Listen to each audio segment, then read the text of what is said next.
입니다. 오늘 강원 영서 지역에 늦은 오후까지 비가 오는 곳이 있겠습니다. 내일 아침 전국 대부분 지역에 비가 내리겠습니다.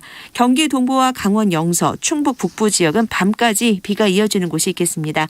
중부지방과 전북, 경북권에 10에서 40mm, 전남권과 경남권에 5에서 10mm 등이 예상됩니다. 내일 아침 기온은 서울이 14도 등 전국이 9도에서 16도로 오늘과 비슷하겠습니다. 낮 기온도 서울이 21도 등 전국이 19도에서 26도로 오늘과 비슷하겠습니다. 박사임이었습니다. KBS.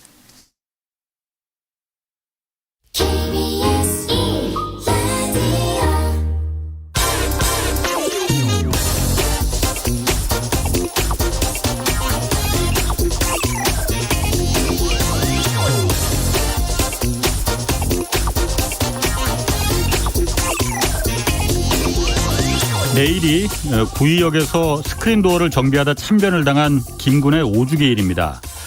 당시 김군의 월급은 기본급 130만 원, 최저임금이었습니다. 최저임금 받는 게 김군뿐 아닌데 그게 그렇게 문제인가 싶겠지만 당시 김군이 원래 받기로 했던 임금은 130만 원이 아니었습니다. IMF 이후 비용 절감을 이유로 이른바 외주화 작업이 유행처럼 번졌죠. 그 임금이 그래서 형편없이 깎여나가자 2012년도에 정부가 공공기관 용역근로자 보호지침 이런 걸 만들었습니다. 공공기관만큼이라도 용역 계약을 맺은 비정규직 노동자들에겐 최저임금이 아니라 시중 노임단가 기준으로 임금을 좀 올려주자 이런 취지였습니다. 시중 노임단가로 따지면 기계정비 직종이었던 김군의 월급은 240만 원 정도 됩니다.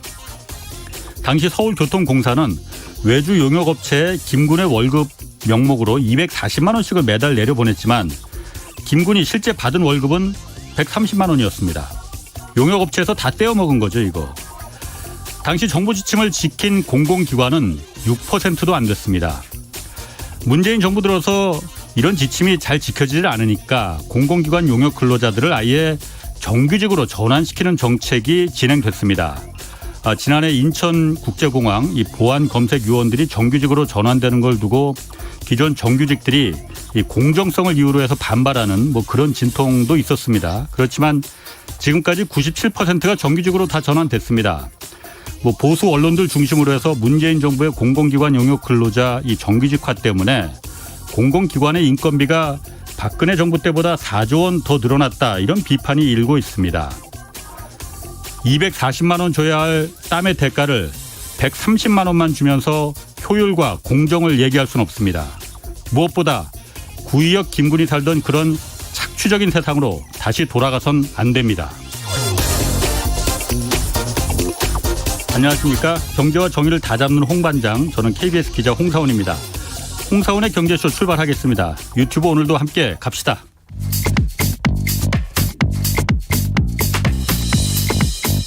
세상 어디에도 없는 중문직답 세무상담. 정직하고 지혜로운 납세의 길잡이 친절한 수남씨 안수남 세무사를 만나보세요. 네, 다음 주 화요일부터 이제 다주택자에 대한 양도세와 종부세가 대폭 강화됩니다. 어떤 부분이 얼마나 달라지는지 좀 보고요. 또 상속세, 증여세도 좀 오늘 좀 자세히 알아보겠습니다. 세무법인 다솔 안수남 대표 나와 계십니다. 안녕하세요. 네, 안녕하세요. 예.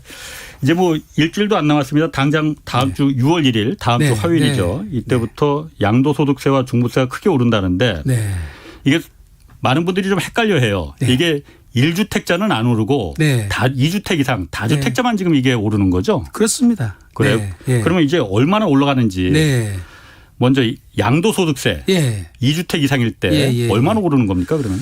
2주택자가 현재는 자기 기본세율에다가 10%만 더 추가해서 세금을 내고 물론 장기보유 특별공제는 안 되지만은요. 3주택자는 이제 20%를 지금 추가해서 과세를 해왔는데 올해부터는 이제 종합소득세율이 42% 구간이 45%로 3%가 올라간 상황에서 또 중과세율이 또 적용되니까 또 올라가죠. 그런다가 이제 6월 1일부터는 2주택자는 10%가 아니라 20%로 지금 상향을 시켜버리고요. 3주택자는 20%에서 30%가 상향이 되니까. 좀 헷갈립니다. 숫자가 많으니까 잘 안 들어오는데 그럼 예를 들어서 그냥 이렇게 물어볼게요. 제가 2주택자인데 만약에 한 채를 만약 팔았어. 그래서 시세 차익이 한 10억 남았어요. 그럼 세금을 얼마나 내는 겁니까? 10억 정도 났으면 지금은 얼마 내는데 다음 주부터는 얼마 내는지. 이게 지금 현재 장기보유 특별공방 공제받고 최고세율 받는다 하더라도 실효세율 자체가 한 30% 정도 구간에 가 있는데요. 지금 현재 만약에 중과세를 받는다면 45%에다 10% 중과세가 되니까 55%가 중과세 되잖아요.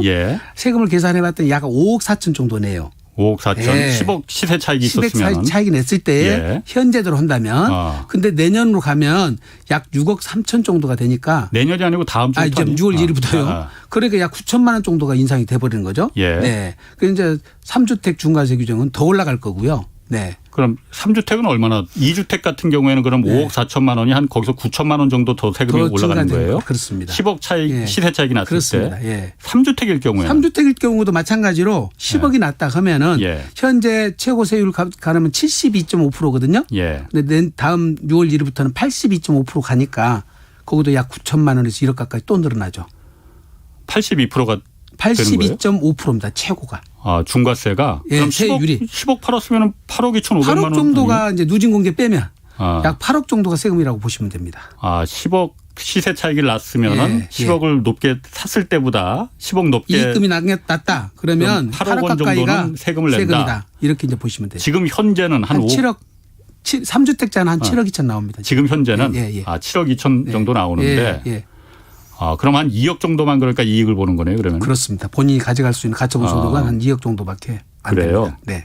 그럼 1주택자는 그냥 뭐 원래 1주택자는 지금 이제 뭐 비과세하고 아마 지금 현재 오늘 당정협의회에서 나오는 얘기는 이제 9억에 대한 고가주택 기준을 아마 12억으로 조금 더 높여줄 것처럼 오히려 세제 혜택을 좀 주는 형태 같습니다. 뭐 양도세는 아직 뭐 결론은 아직 안 냈고. 네. 그렇군요. 그럼 종부세는 어떻게 되는 겁니까? 종부세도 지금 이것도 현재 1주택자는 상관없는 거죠, 지금. 1주택자들은 큰 부담이 크게 안 늘어났고요. 2주택자는 세율 자체가 지금 2배로 늘어났다고 지난번에도 말씀드렸잖아요. 그러니까 최저 지금 1.6에서 6%까지 늘어났으니까요. 이제 지금 거의 1.6%가 3.2%까지 늘어났기 때문에 세율만 배로 늘어났고요. 그다음에 공정시장 가액 비율이 또 5%가 또 늘어났거든요. 작년에 90%였는데 올해는 95%. 그다음에 이제 세부담 상환율이 작년에 200%가 올해 300%까지 늘어나서요. 저희들이 시뮬레이션을 해보니까 약 2배에서 최소 2.5배까지 늘어나요. 종부세가 전년도 대비해서. 그러니까 다주택자인 경우에. 그렇습니다. 그것도 2주택일 때하고 3주택일 때 이상일 때하고 조정 대상 지역에서는 2주택자부터 중과세를 먹고요. 그다음에 조정 대상 지역이 아닌 곳이라 하더라도 3주택 이상부터는 중과세를 먹거든요. 전국에 세 채 이상을 갖고 있으면 중과세가 됩니다. 그래서 그렇군요. 하여튼 5월 말까지 주택수를 줄일 수 있으면 최대한 주택수를 줄이셔야 돼요. 이미 늦었지 뭐 그러면. 아닙니다. 지금도 이제 며칠 남았으니까 매각을 하시든 증여를 하든지 뭔 수를 써서라도 주택수를 줄이셔서 세부담을 줄일 수 있으면 줄이셔야 됩니다. 오늘 뭐 그 부동산 세무 상담하고 있으니까요. 관련해서 질문 있으신 분들은 짧은 문자는 50원, 긴 문자 100원이 드는 샵 9730 문자 보내주시기 바랍니다. 자, 그러면은 아까 뭐 종부세 같은 경우에 이것도 역시 좀 예를 한번 좀 들어볼게요. 제가 만약에 10억짜리 집을 두 채를 갖고 있어. 두 채를 갖고 있어요. 그러면은 지금보다 종부세가 그러면 아까 말씀하신 한 2배에서 2.5배 정도 늘어난다고 했잖아요. 그럼 조정 지역이라는 게 그러니까 좀 그 투기 우려가 있는 그런 지역이란 말이잖아요. 두 채를 갖고 있으면은 세금을 얼마나 내는 겁니까, 그러면은? 지금 현재 기준으로 따지면 약 1,500 정도 나올 것 같은데요. 2배라고 그러면 3천만 원이고. 2배 반이라고 그러면 3,500까지 돼버리잖아요. 그러니까 거의 2배 반 내외 되라고 보시면 돼요. 2천만 원 내시던 분은 5천만 원. 내외로 될 것이다. 그다음에 3천만 원 되신 분은 7천만 원에서 7,500 정도 되신다고 보시면 됩니다. 그래요? 네.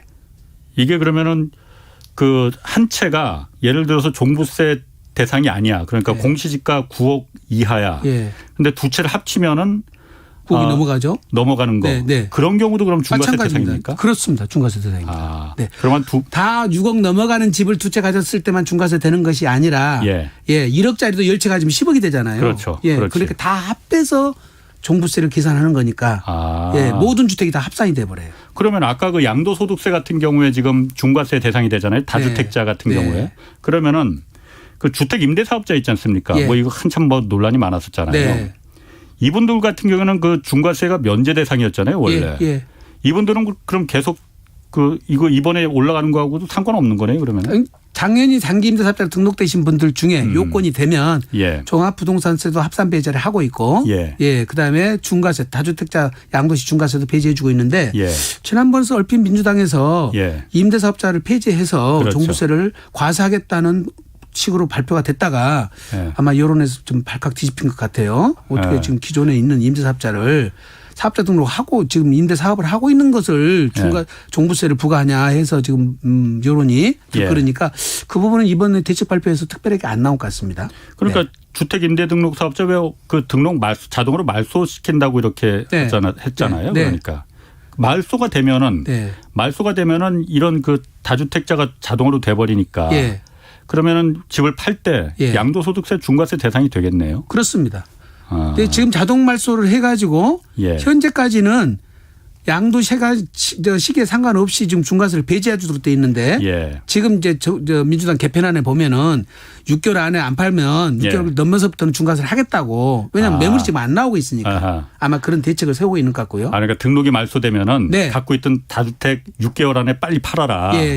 안 그러면은 중과세 대상이 그렇습니다. 되니까. 그리고 이제 아파트만 지금 폐지가 됐잖아요. 그렇죠. 그러니까 다세대 다가구 연립주택 같은 경우는 계속 앞으로 할 수가 있는데 다시 재등록을 할 수가 있거든요. 그런데 요거를 지금 아예 지금 임대사업자 자체를 폐지하려고 오늘 아마 발표가 된 것 같습니다. 지금 뭐 속보가 하나쯤 나왔다는데요. 그래서 이 부동산 관련해서 민주당 부동산 특위에서 1가구 1주택인 경우에 1주택인 경우에 양도세 비과세 기준을 지금까지는 9억이었는데 12억으로 상향을 하기로 지금 이게 결정이 된 건 아니죠. 아니고 그러니까 지금 안이 나와 있는 건의를 것이 한다는 거죠. 네, 그렇습니다. 12억으로 높이고 그렇게 건의를 했고 재산세도 지금까지는 공시가 6억 이하만 경감 세율을 이제 0.05% 적용했던 것을 9억까지 높인다고 그러니까 이 얘기는 계속 뭐 얘기가 나왔었어요. 그거는 그대로 진행될 것 같습니다. 그렇죠. 그리고 종부세 부담 완화 관련해서는 과세 기준으로 공시지가 상위 2%로 바꾸는 그런 개편안을 건의했다는 건데. 특위에서 안은 그렇게 2%로 하자는 것이고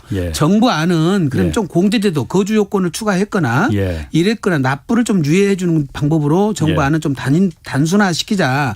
지금 2% 부과하려면 굉장히 이것을 잣대를 들이대기가 쉽지 않거든요. 과세 대상자를 선정하기가. 상위 2%를. 그렇습니다. 그리고 가격 계속 변동이 오니까.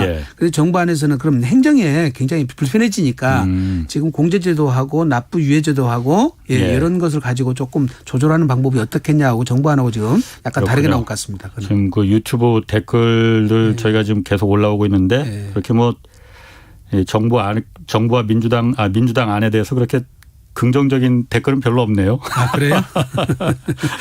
뭐 아직 결정이 된 건 아니니까. 여론을 더 들어보고 이제 결정하시겠죠.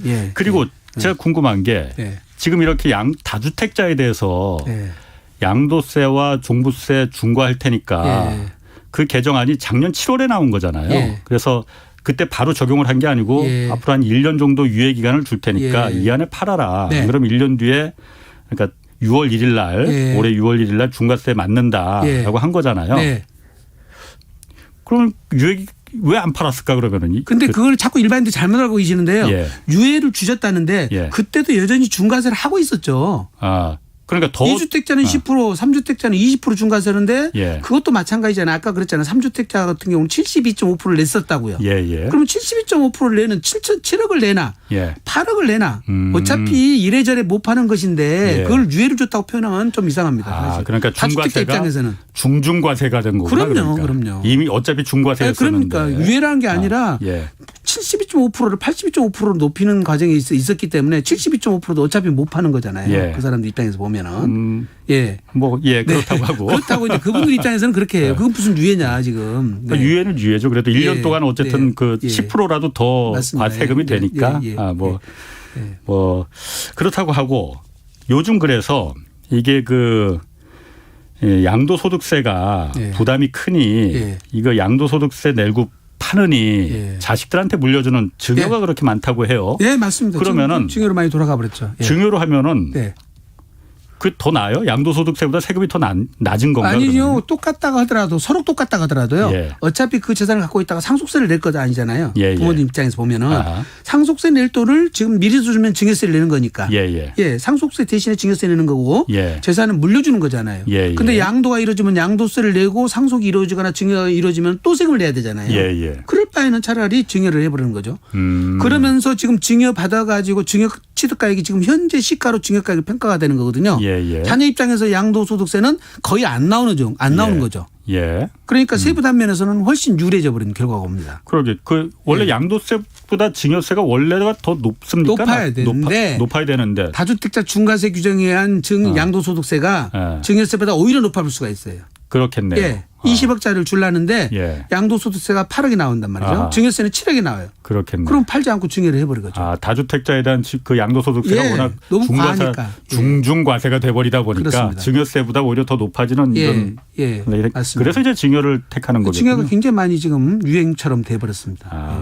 이 증여세에 대한 그 취득세율도 그러니까 이번에 같이 올라간다고 그러는데. 720 대책에서 이미 올려놨습니다. 지금 12%에다가 그 부가적인 것을 다 하면 13.4%가 취득세 중과세를 먹어요. 그것도 20대 그러니까 이상은 증여 받는 사람이.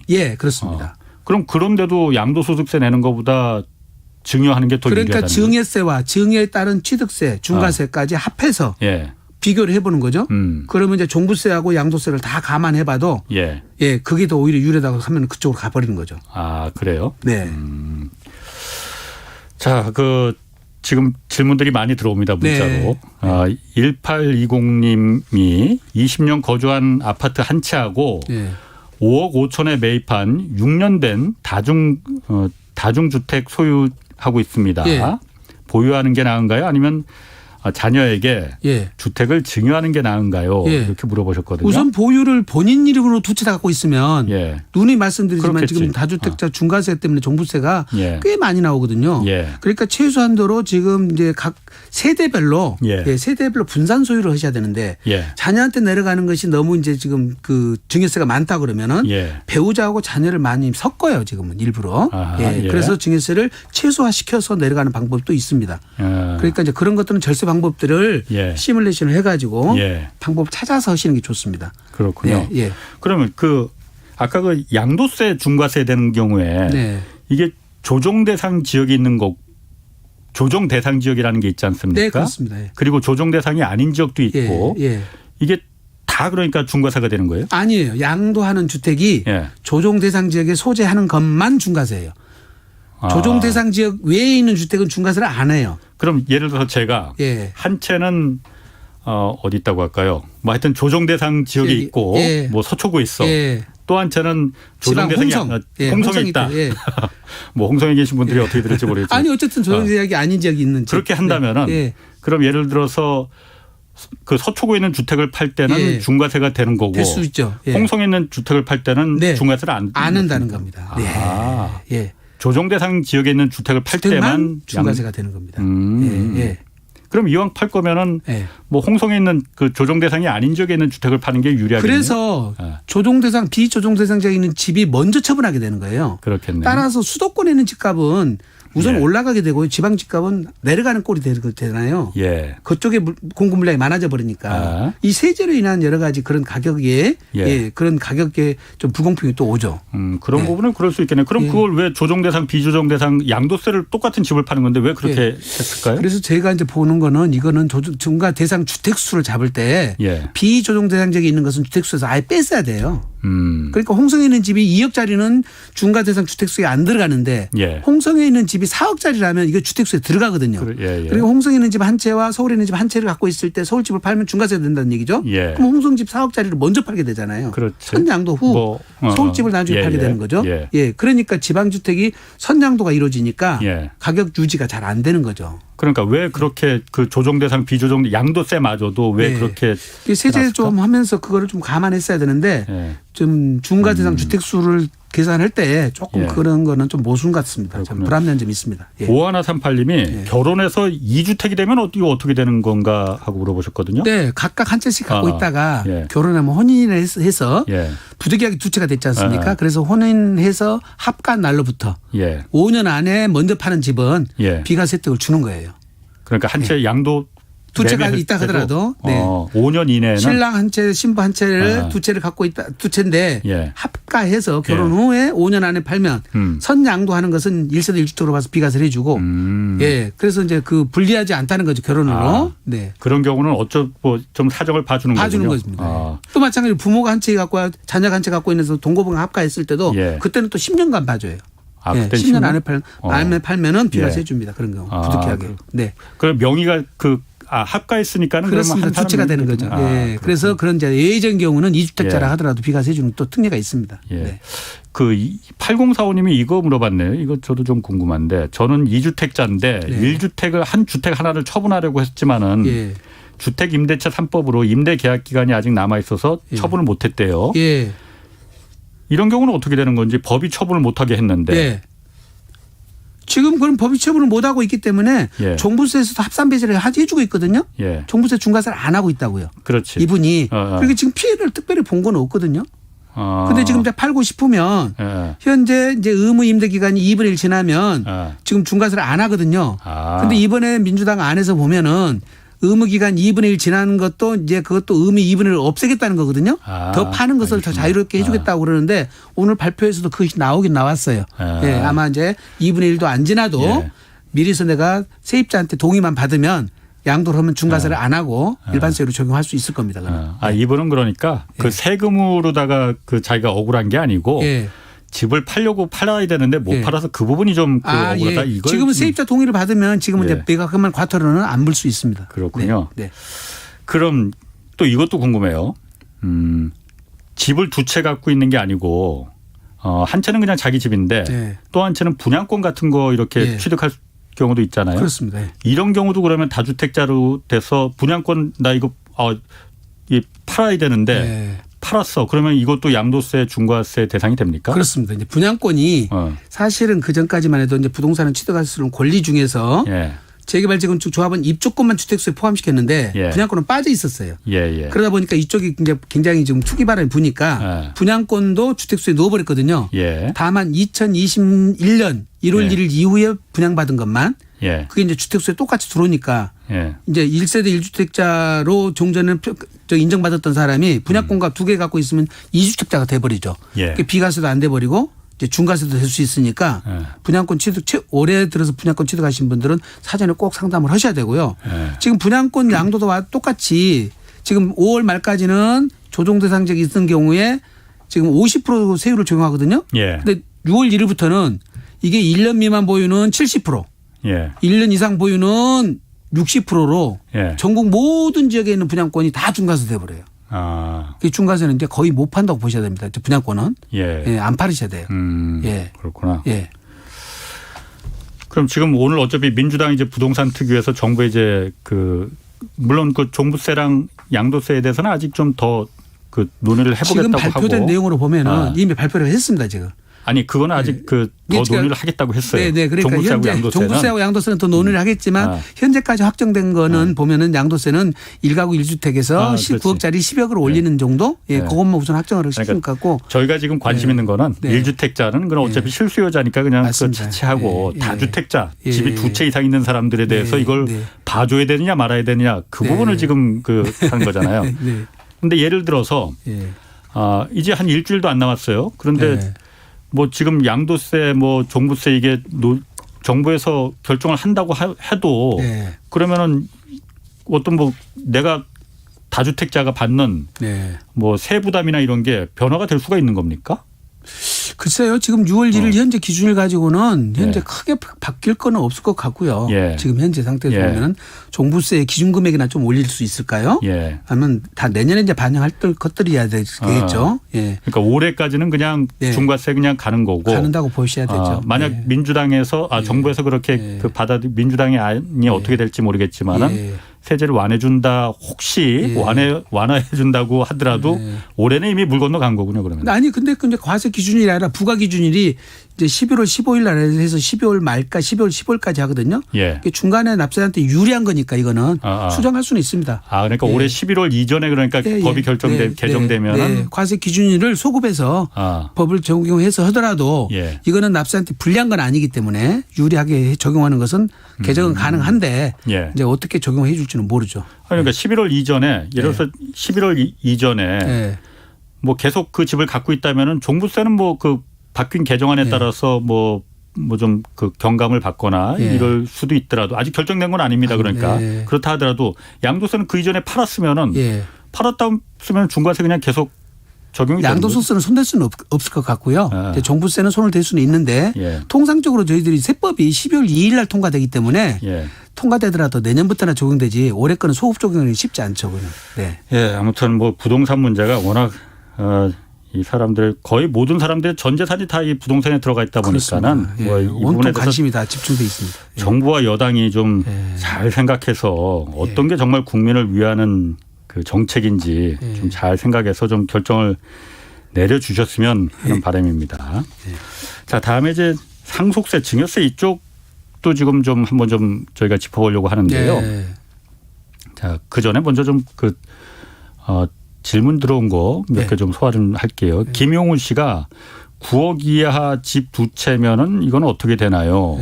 이러면 합산해서 9억 넘으면 종부세 대상은 당연히 되는 걸 테고 양도소득세는 양도소득세는 만약 예를 들어서 8억짜리가 두 채야. 근데 8억짜리 하나를 팔려고 해. 조정 대상 지역에서. 그럼 이것도 중과세 대상입니까? 당연히 선양도하면 중과세 대상이고 중과 배제 요건이 되면은 제외가 있겠지만은 특례 적용 대상 주택인지 여부는 이제 꼭 전문가한테 판단 받으셔야 되고요. 그러니까 둘 중에 양도 차익이 적은 것을 먼저 선양도를 해야지 유리하겠죠. 아, 양도 차익이 적은 거를 그래서 세금을 내고 많은 것을 나중에 팔아서 비과세를 받아야 맞겠죠. 세율은 어차피 똑같은 거죠, 그래도. 아닙니다. 양도 차익이 적어야 세율이 낮겠죠.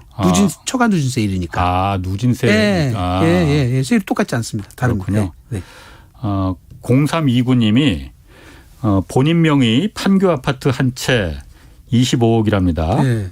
그리고 배우자 명의 수원의 오피스텔 한 채 2억인데 아파트를 팔아서 10억 원의 양도 차익이 발생했을 때 양도 차익이 10억이 그러니까 시세 차익이 10억 발생했대요. 그럼 대략적인 양도세가 얼마나 될까요? 이렇게 물어보는데. 그런데 이번 경우는 지금 판교에 있는 배우자의 오피스텔 2억짜리 보유한 상태에서 판교 아파트를 팔면 지금 비과세가 안 돼버리잖아요.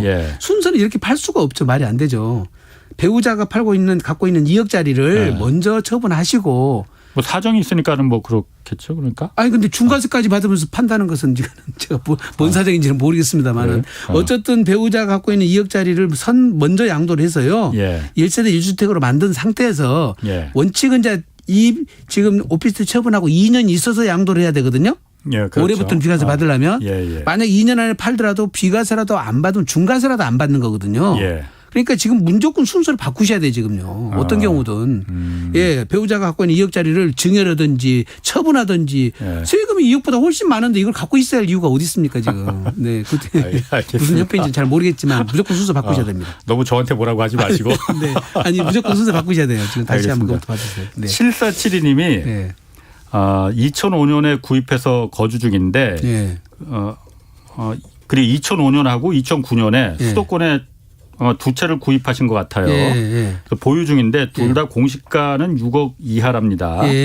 그 당시엔 조정지역이 아니었는데 지금 그럼 조정지역이 됐다는 얘기인지. 수도권은 다 조정지역이라 보시면 돼요. 수도권은. 그래서 거주 중에 주택을 매도하면은 양도율이 얼마나 되는지 알고 싶다고. 양도세가 지금 무조건 지금 2005년, 2009년 중에서 아까 누누이 말씀드리지만 둘 중에 소득이 양도 차익이 적은 걸 먼저 처분하셔서 세금 내시고 그다음에 이제 많은 것을 처분해갖고 비과세를 받으셔야 되니까요. 그거는 이제 그거에 따라서 다르겠구나. 다르겠습니다. 그러니까 취득가, 양도가를 다 보시고 판단하셔야 됩니다. 그렇군요. 이 부분 하나 좀 더 묻고 상속세, 증여세 좀 갈게요. 8116님이 43평 땅에 다세대 7가구 지었어요. 그래서 8년을 임대사업자 지금 하고 있어요. 거기서 한 세대를 지금 본인이 직접 거주한답니다. 이런 경우 어찌 되며 이 상황에서 다가구로 변경 가능한지요. 그러니까 다세대에서 다가구로 변경이 가능한지. 그리고 그대로 있으면은 8년 후에 어찌 되나요?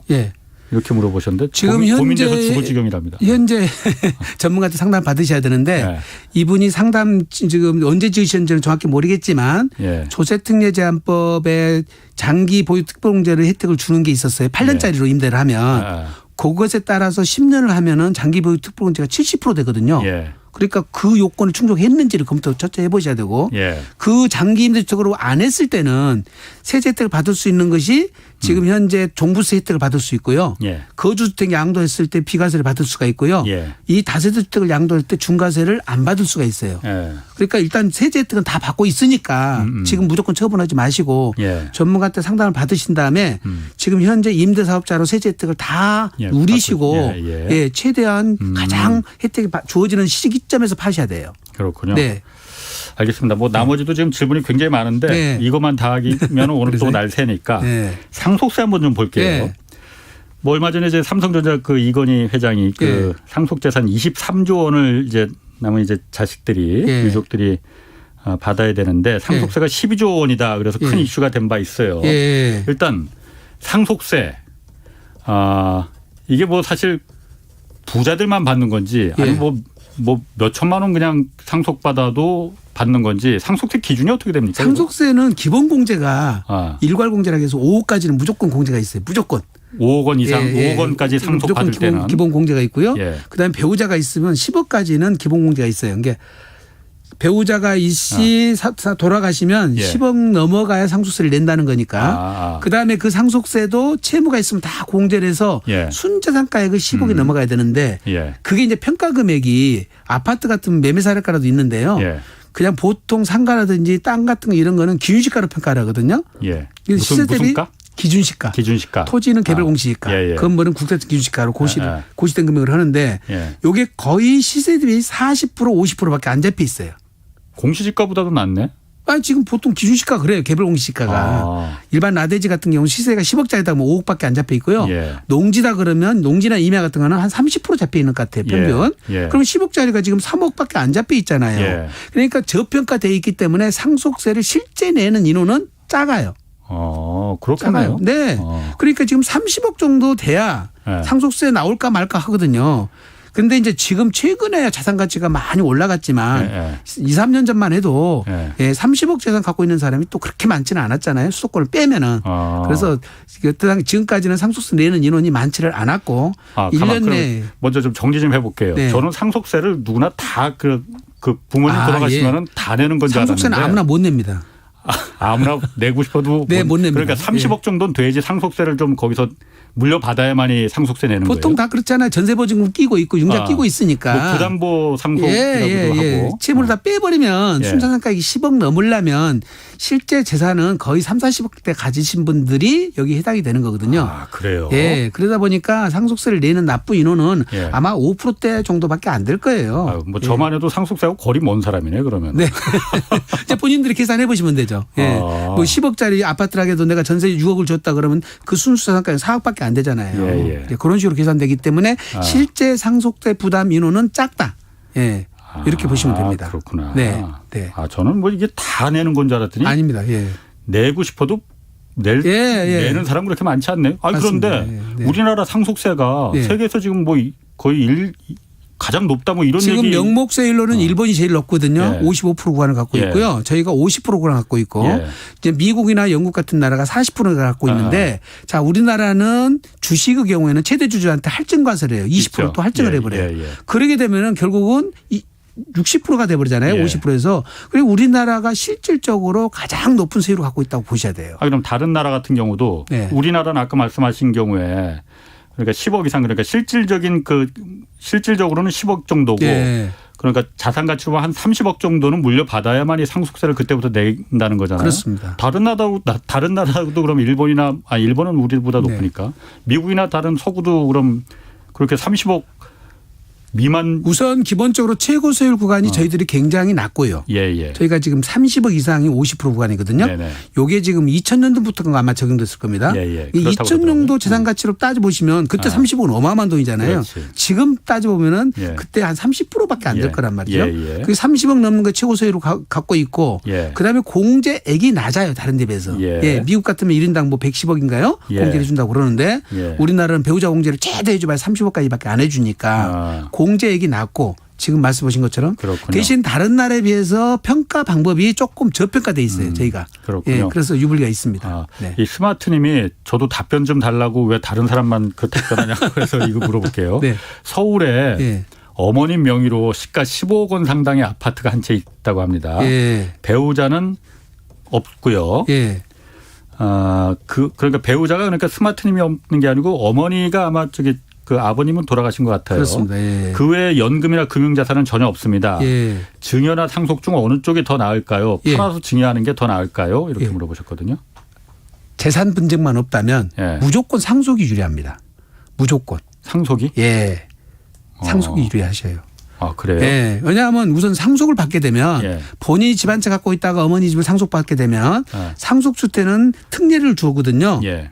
그럼 내 집을 팔 때 비과세 혜택을 또 준다는 거죠. 예. 네. 그다음에 아까 말씀드린 상속도 동거봉양을 했으면 공제액도 또 있고 예. 따로따로 살았더라도 기본공제 아까 5억까지는 예. 공제가 된다고 그랬잖아요. 그다음에 이게 상속세를 부과받고 나중에 양도세를 세금을 내면은 상속세 낼 때 평가한 금액이 취득가액이 돼서 예. 양도세 거의 없어요. 그래요? 네. 그리고 세율 구간도 낮기 때문에 예, 이제 가족이 여러 사람이 있어서 재산 분쟁이 일어날 것 같으면 미리미리 증여를 하시는 게 좋고 예. 그런 분쟁 염려가 없다 그러면 확실하게 누가 받기로 돼 있다 그러면 예, 천천히 상속을 받으시는 것이 예, 더 낫습니다. 예. 그러면은 일반적으로 예를 들어서 뭐 저야 얘기 들어보니까는 뭐 상속세 같은 거 걱정 안 해도 될 것 같긴 한데 뭐 그런 걱정이 있는 사람이라면은 네.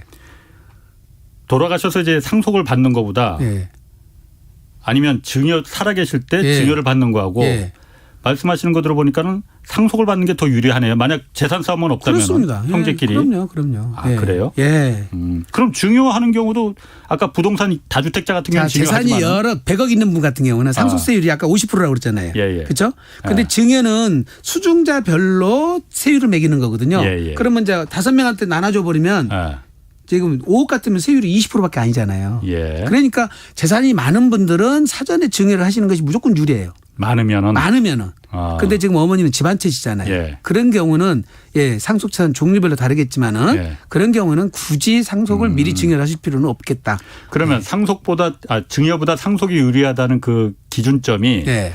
아까 많으면이라고 하셨는데 예. 너무 두리뭉술하니까 한 예. 어느 정도 통상적으로 15억에서 20억까지는 예. 예, 상속세가 그렇게 큰 부담이 있지는 않습니다. 아. 더군다나 주택의 경우에는 증여를 받아버리면 내가 주택수에 지금 카운트가 돼버리잖아요. 예. 다음에 내가 집을 사더라도 그렇지, 이것이 그렇지. 주택수에 들어가 버리니까 예, 예. 종부세도 합산되죠. 양도세도 분리져 버리잖아요. 그렇죠. 그런데 어머니가 집을 갖고 계신 상태에서는 나는 자유롭잖아요.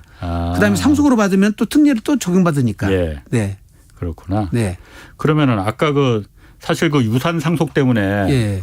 이 형제끼리 싸우는 거 드라마의 뭐 단골 소재란 말이에요. 예. 그런데 그럼 이 증여 같은 경우도 예. 이게 상속 같은 경우에 누구의 증여하느냐에 따라서 예. 이게 뭐 좀 세율이 달라집니까? 뭐 아닙니다. 우리나라는 이제 저도 그렇게 피상속이 남겨오는 재산에다가 세금을 부과하는 거니까 예. 다른 나라는 유산 취득세 방법으로 가하는 데도 있지만 예. 그럼 취득자 중심으로 세금을 부과하는 거죠. 예. 우리는 돌아가신 분이 남긴 재산에다가 세금을 부과하니까 예. 누가 받냐는 것은 의미가 없죠. 네. 그래서 그러니까 장남이든 뭐 그렇습니다. 차녀든 뭐 상관없이 예. 상속 재산 종류에 따라서 다 차이도 없고요. 다 합산해 버리니까 부동산이든 주식이든 골동품이든 예, 이걸 다 합산해서 총 금액을 가지고 n분의 1로 그냥 다 상속 받은 사람들한테 네, 누가 얼마 받았냐는 것은 세금에 영향이 없습니다. 그럼 증여는 당연히 영향이 있다고. 아까 수중자별로 세금이 부과돼요. 내가 얼마 받았냐에 따라서. 증여 받은 사람별로. 그렇습니다. 예. 그러니까 수중자가 늘어나 버리면 예. 똑같은 증여세라 하더라도 증여세율이 똑같이 내려가 버리니까 예. 유리해지는 거고요. 네. 그다음에 이제 증여받은 재산 중에서는 상속인 이해자가 받은 것은 5년 지나 버리면 상속세를 안 내거든요. 예. 그러니까 상속세가 그 증여세 내고 끝나 버리니까 유리해지죠. 예. 그러면은 그 증여도 상속도 그렇고 예를 들어서 부담부 증여라는 거 있잖아요. 그러니까 예를 들어서 10억짜리 아파트를 집을 뭐 아들한테 증여를 하려고 하는데 여기 전세가 지금 6억이 들어가 있다. 그럼 이걸 부담부 증여라고 하잖아요. 예, 그렇습니다. 이 부담부 증여 같은 경우는 그것도 10억에 대한 증여세를 내는 거예요? 아니면은 4억만 내는 거겠죠, 당연히? 그렇죠. 채무는 빼주고 그 채무 빼주는 그 금액은 양도소득세를 물리는 거예요. 채무 빼준 만큼 예. 채무는 증여세에서 빼주지만 10억 중에 전세금 6억은 증여가에서 빼주고 증여세는 4억에 대해서 물리지만 대신 6억은 유상으로 봐가지고 양도소득세를 부과하는 거예요. 그래서 아버지가 집에 한 채면 1세대 비과세되니까 세금은 없지만 아버지가 2주택자다 3주택자다 그러면 중과세가 되니까 오히려 증여세보다 더 높아질 수가 있죠. 그렇게 되겠네. 오히려 더 높아질 수 있어요. 그렇게 되겠네. 네, 예. 그러니까 어떤 분들은 채무를 안고 증여를 해주려고 그걸 채무를 또 일으키는 분들이 있는데 그런 경우는 반드시 전문가하고 상담 받고 오셔야 돼요. 유리한지 불리한지 따져보시고 오셔야 됩니다. 그럼 만약에 제가 증여를 받았어요. 그 집을 한 채 증여를 받았어. 근데 이걸 갖다가 이걸 부동산은 그냥 아예 팔거나 권리를 뭐 다른 사람한테 넘기는 그런 경우 있잖아요. 이런 경우는 어떻게 됩니까? 그런 양도하는 것도 증여받아 갖고 양도하는 건 조심하셔야 돼요. 부모로부터 받아서 양도를 증여를 받아 갖고 양도를 할 때는 5년 안에 팔면 이월과세라고 해서 내가 증여받은 금액으로 세금을 취득가로 인정받는 것이 아니라 아버지가 최초 취득했을 때 금액 그 낮은 금액으로 지금 취득가를 인정받기 때문에 양도세가 많아져 볼 수가 있어요. 그러니까 급하게 팔 물건은 지금 증여받아서 팔면 안 되죠. 5년 있다가 그럼 내가 여유가 있을 때는 증여받아갖고 5년 뒤에 팔면은 절세 효과가 생기는데 급하게 팔 거는 지금 증여받자마자 바로 파시면 또 안 되죠. 그게 5년이 기준이에요, 그러면? 이월과세 기준이 5년입니다. 주식은 현재는 이월과세를 안 하고 있는데 내년 내후년부터는 그것도 이제 1년 지나야 이월과세 안 하도록 지금 이제 법을 또 바꾼다고 그래요. 이게 자산별로 다 달라요. 부동산은 5년이고 주식은 이월과세를 안 하고 있어서 증여받아서 바로 팔아도 되는데 그것도 이제 내년 내후년부터는 또 이제 1년 지나서 팔게 이제 그렇게 만들어놨다 합니다. 알겠습니다. 그 문자 소개 많이 해달라고 다들 절실하시다고 지금 밖에 PD가 지금 보내왔어요. 3762님이 저는 자녀가 없고 부인도 없습니다. 5억 정도 되는 아파트 현금 7천만 원을 형하고 아들에게 주려고 하는데 세금은 어떻게 됩니까? 많으니까 간단하게 좀 답변해 주시죠. 5억짜리 아파트인데. 5억짜리 아파트하고 현금 7천만 원이 있대요. 이걸 형한테 준다고? 형한테 주려고. 조카하고. 그럼 이제 어쨌거나 형의 아들한테 그러니까 주려고. 그럼 조카이기 때문에 인적관계인데만은 1,000만 원밖에 공제가 안 되고요. 5억까지는 세금 세율이 20%니까 약 9천만 원 정도 되거든요. 증여세가. 그 정도 세금을 예상하고 주셔야 됩니다. 그렇군요. 1238님이 아버지가 돌아가시면서 상속세는 50%였습니다. 그런데 어머니가 5년 내에 혹시 돌아가시면 상속세가 그대로 가산되나요? 예로 어머니 재산이 동산 부동산 합해서 30억이라면 어찌 됩니까? 형제는 세 자매입니다. 어머니 재산에다가 아버지한테 상속 받으셔가지고 만약에 5년 만에 돌아가시면 단기 상속 공제라는 게 있어요. 아버지한테 받은 상속 그 재산은 그중에 50%는 공제를 해주고 플러스 시키는 거예요. 아버지한테 돌아가시고 어머니가 그 재산 받고 5년 만에 또 돌아가시면 거기서 50% 정도는 그건 공제를 해주고 상속세를 부과합니다. 그걸 아버지가 물려주신 재산 모두를 상속세를 부과하지는 않습니다. 그렇군요. 8562님이 생애 최초로 1년 전에 조정지역의 1주택 공시지가로 따지면 6억 초반이래요. 여기 샀는데 8년 전에 부모로부터 농가주택을 땅만 증여로 받았습니다. 그런데 지난해 종부세가 조금 나왔어요. 앞으로 이 1주택을 양도할 때 양도세 중과가 되는 건지요. 또 앞으로 종부세가 올라서 계속 부과가 되는 건지요. 이렇게 물어보셨거든요. 지금 현재의 주택 외에 부속 토지만 갖고 있어도요. 종부세 다 합산이 되네요. 이게 합산이 됩니다. 그러니까 이거를 본인이 계속 갖고 가야 될지 그냥 그거를 지금 다른 분한테 증여를 할 것인지 고민을 좀 해봐셔야 되고요. 대신 지상에 있는 주택은 본인이 보유하고 있지 않잖아요. 양도소득세에서는 이건 주택으로 제외하게 돼 있어요. 종부세는 부속 토지만 갖고 있어도 합산되지만 양도소득세는 건물을 소유하고 있지 않은 상태는 주택이 없는 걸로 본다. 이렇게 이해하시면 됩니다. 그래요? 그 0107님이 조정지역에 2004년 구입한 아파트 한 채 보유 중입니다. 내년쯤에 조정지역에 아파트 추가로 매수할 예정입니다.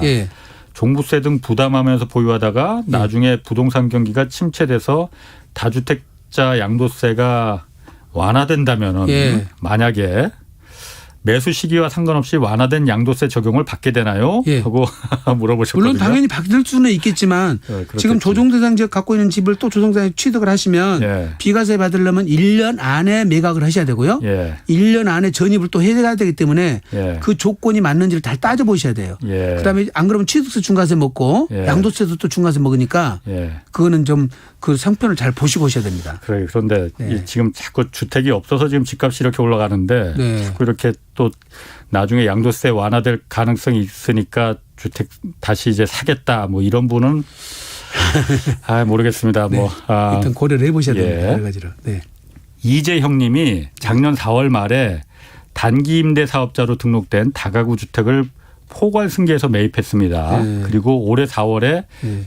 단기 임대 기간 4년이 예. 종료됐습니다. 예. 그리고 현재 이 주택 말고는 소유하고 있는 게 없대요. 예. 이 주택을 비과세 받으려면은 예. 언제 매매해야 하나요? 하고 물어보셨네요. 지금 조정대상 지역이 있으면요. 예. 지금 본인이 2년 이상 거주를 해야 되거든요. 예. 지금 현재 그렇지. 단기로 있는 것을 예. 포괄양대 받았으면 예. 의무기간 4년 채우는 거는 예. 종전 사업자와 본인이 합해서 채우지만 예. 우리 1세대 1주택 비과세 중에서 거주 요건을 충족하는 거는 예. 그때는 이미 임대사업자 등록에도 거주 요건을 안 넣거든요. 예. 인정을 안 해주거든요. 그럼 본인이 들어가서 2년 이상 살아야 돼요.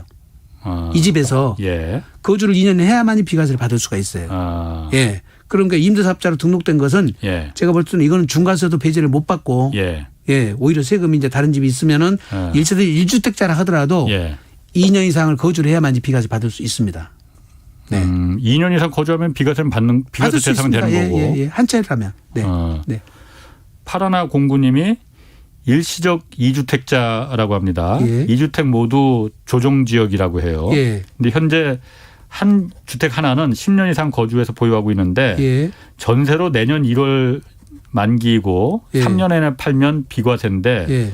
임대차법 전세 갱신 청구권을 거절하고 예. 본인 입주 시에 얼마나 거주하고 매도해야 하나요? 이렇게 물어보셨는데. 그거는 우리 세법에는 특별한 규정이 없어요. 예. 근데 이제 그건 임대차 보호법이 따져볼 일이고 세법에는 저 본인들이 이사만 들어가면 될 일이니까. 예. 예. 그러니까 그거는 제한은 없습니다. 그래요. 네. 이건 질문 나왔으니까 지금 그 비과세 기준이 네. 양도할 때 양도세 비과세 기준이 2년을 보유하고 있으면 되는 거잖아요. 네. 근데 지금 그 임대차법이 이제 3법 그 개정되면서 전세 계약 청구권이 있으니까 예. 4년을 이제 전세 임대를 해줄 수 있는 그렇다고 거잖아요. 합니다. 임차를 할 수 있는 권리가 생기는 거잖아요. 그러면은 그래서 얼마 전에 국토연구원에서 그런 그 보고서가 나왔어요. 이걸 그 비과세 기준을 2년이 아니고 4년으로 좀 연장을 늘려야 된다. 그걸 똑같이 맞춰야 된다. 맞춰야 된다. 예. 그 부분은 좀 어떻게 생각하세요? 그거는 목적이 다르기 때문에 예. 그걸로 똑같이 가는 것은 앞뒤가 안 맞죠. 예. 예. 현재 이제 보유 거주를 2년으로 해놨는데 예. 새로 집을 취득한 것들은 글로 들어가서 다시 4년을 갖고 있으라. 거주를 해라. 그거는 너무 가혹하다고 보여야죠. 가혹하다. 네. 예. 그러면 종전주택도 똑같이 가져야 되는데 예. 종전주택은 2년만 보유 거주해도 비과세를 받고 새로 이사간 집은 다시 4년 가서 살아라. 그거는 조금 형평성이 안 맞잖아요. 알겠습니다. 네. 그 8089님이 모두 조정지역이라고 합니다. 일시적으로 1가구 2주택으로 취득주택에 세입자가 있어서 전세계약 종료일에 입주할 예정인데 전세계약 종료일이라는 게 이게 서류상 계약일인 건지 아니면 전세자가 퇴거하는 시점인지 이게 궁금하다고 물어보셨거든요. 아, 그래요? 이거는 지금 현재 취득세에서는 일시적 1세대 2주택 요건이 무조건 1년 안에 팔아야 돼요. 그 대신 양도소득세는 세입자가 있으면 자녀기간까지 봐준다고 그랬거든요. 자녀기간까지 봐준다는 의미는 계약서상 자녀기간이에요.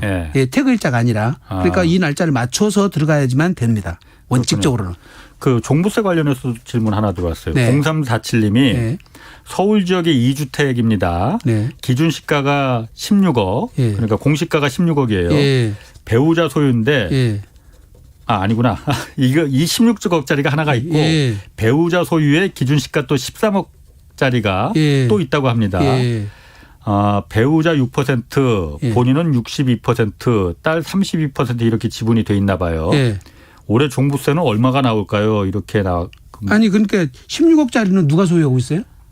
그럼 본인이 소유하고. 그다음에 13억짜리는 배우자.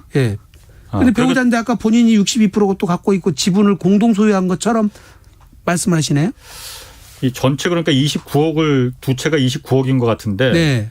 전체 그 지분율이 이건 좀 말이 안 맞는데. 어쨌거나 인별과세이기 때문에요. 예. 본인이 16억짜리에다가 13억의 일부 지분을 갖고 있으면 예. 그 지분을 곱해가지고 플러스를 여기다 시켜야 돼요. 그러니까 13억짜리 60% 갖고 있으면 7억 8천이 되지 않습니까? 예. 그럼 그래가지고 23억 8천이 되니까 예. 중과세가 맞겠죠. 예. 그러면 알겠습니다. 그 정도는 세금이 한 2천에서 3천 나올 것 같습니다. 네. 마지막 질문으로 아마 될 것 같은데 8287님이 저희 부모님이 다가구 주택을 매입해서 7년 전에 원룸형 도시형 생활주택을 갖고 계십니다. 예. 전부 원룸 10가구에 그리고 부모님은 4층에서 생활하고 계신데요. 예. 그럼 종부세가 또 얼마나 나올까요? 이렇게 물어보셨거든요. 지금 임대 등록을 안 하셨으면 예. 이 다가구 주택 원룸형은 예. 1주택으로 보거든요. 원룸형은 예. 다가구 주택 하나가. 다가구 주택이 하나를 1주택으로 보기 때문에 예. 예, 종부세는 많지는 않습니다. 네. 예. 다세대면은 다세대면은 중과세가 돼 버리죠. 중과세가 되는 네. 거고. 예. 다가구하고 다세대하고 그러니까 다른 거군요. 그렇습니다. 그럼 다세대하고 다가구로 하면은 네. 혜택이 좀 있는 건가요? 그럼 그렇습니다. 다가구는 우리가 세를 판단할 때는 단독주택으로 취급하기 때문에 예. 혜택이 있습니다. 여러 가지로. 그렇군요. 네. 이건 뭐 오늘 질문들이 많은데 답변 고맙습니다. 감사합니다. 지금까지 세무법인 다솔의 안순남 대표 함께했습니다. 자, 오늘 이만 마치겠고요. 저는 내일 다시 찾아뵙겠습니다. 지금까지 경제와 정의를 다잡는 홍반장 홍사원의 경제쇼였습니다. 투표는 헌법이 보장한 국민의 주권이에요. 제 민주주의 가치에는 좀 반하는 아니 그리고 성문법의 법과 양심에 따라서 헌법의 기반을